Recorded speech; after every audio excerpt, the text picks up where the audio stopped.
Berita pertama, cryptocurrency dan desentralisasi hampir identik. Namun hanya sedikit orang di kripto yang betul-betul setuju tentang apa artinya terdesentralisasi.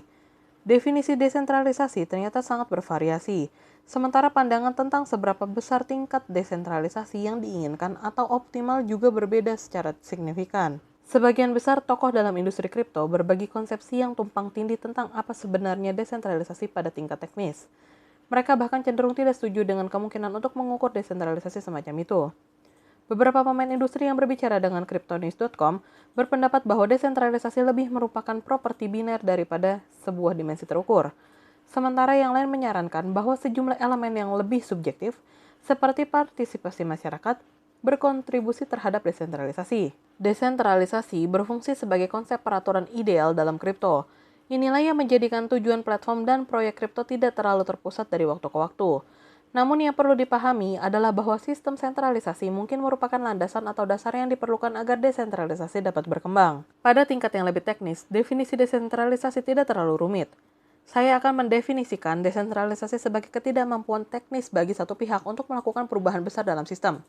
Dalam sistem terdesentralisasi, tidak mungkin mengubah parameter penting seperti kebijakan moneter, kata Duta Merek Trezor, Joseph Tetik. Untuk Tetik, ini berarti tidak ada cryptocurrency terdesentralisasi selain Bitcoin atau BTC.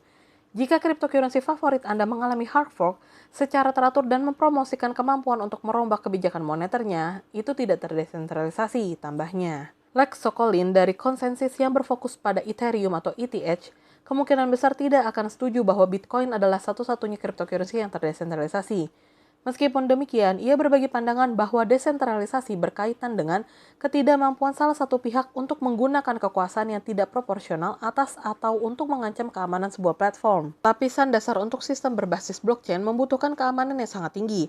Ini beroperasi di bawah asumsi bahwa semua pihak mencoba menyabot operasi intinya dan kemudian mengubah teori ekonomi sedemikian rupa sehingga bahkan di lingkungan Hobbesian itu perhitungannya benar, katanya kepada cryptonews.com.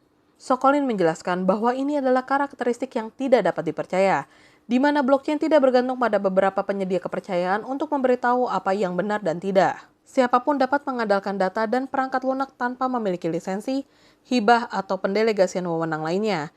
Desentralisasi sebagian mengacu pada banyak peserta yang berbeda menjalankan validator atau penambang atau melakukan aktivitas staking, yang pada gilirannya berkontribusi pada atribut inti keamanan ini, katanya.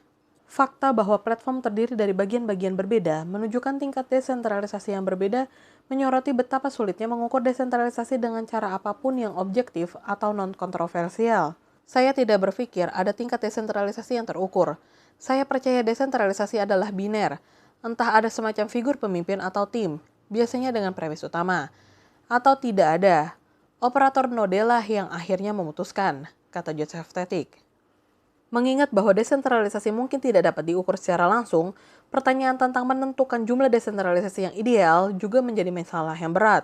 Bagi Jay Howe, alasan mengapa pertanyaan ini sulit dijawab adalah karena jumlah desentralisasi yang optimal sangat bergantung pada platform yang bersangkutan dan pada tujuan komunitasnya. Sementara blockchain mungkin secara fundamental terdesentralisasi.